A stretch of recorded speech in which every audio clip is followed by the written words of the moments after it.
தெரியாத இப்படி படியிலயும் படித்துறையிலயும் உட்காந்துருந்தா அசிங்கமா இல்ல? டேய், அதனாலதான் பாண்டிங்கிற பேர படித்துறை பாண்டின்னு வச்சிருக்கேன்.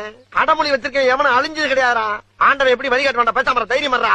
நமக்கு எவனா சிக்காம 320 2 ராமநாதங்கிறது யார் சார்? எதுக்கு சார்? 3000 மணி ஆர்டர் வந்திருக்கு. 3000? ஆஹா, ஆண்டவனா பார்த்து அனுப்பியிருக்கேன். ஆட்டைய போடுறா பாண்டி. டேய், என்கிட்ட வந்து என்ன கேள்வி கேட்கிறான் பாரு அவன். இவரை பார்த்தா ராமநாதமே தெரியல உனக்கு? அவரு வீட்டு வாசல்ல குத்துக்கள் மாதிரி வந்து உட்காந்துருக்காரு. ராமநாதன் கிட்டே வந்து ராமநாதன் எங்கன்னு கேட்டா அவர் எங்கேயா போவார் பாவம்? வீடு பூட்டி இருக்கு அதான். நான் பூட்டை போட்டு புறப்பட்டு கிருகிருன்னு வந்துருச்சு உட்காந்து. அதுக்காண்டி என்கிட்ட வந்து ராமநாதன் என்ன அர்த்தம்? ஊருக்கு புதுசு சார். என்ன பண்ணலாம் புதுசு? இவனாச்சும் கொஞ்சம் கோவக்காரையா? நானா கொடூரமானவன். இப்ப நீ கேட்ட கல்விக்கு என்ன கோவம் இருந்தா போஸ்ட்மேன் போஸ்ட்மார்டம் ஆயிருப்ப நீ. அண்ணே விடுங்கண்ணே, அவன் தான் பூசுட்டான்ல. எங்கே கேள்வி பண்ணு கொண்டாயா? கேட்கிறான். ஊருக்குள்ள வர்றப்பே ராமநாதன் யாரு எவரு எப்படி இருப்பாரு என்ன விசாரிச்சு வந்தவன ராமநாதன் யாருன்னு ராமநாதன் ஏன் கையெழுத்து இந்தா கொண்டா. என்னங்க ராமநாதன்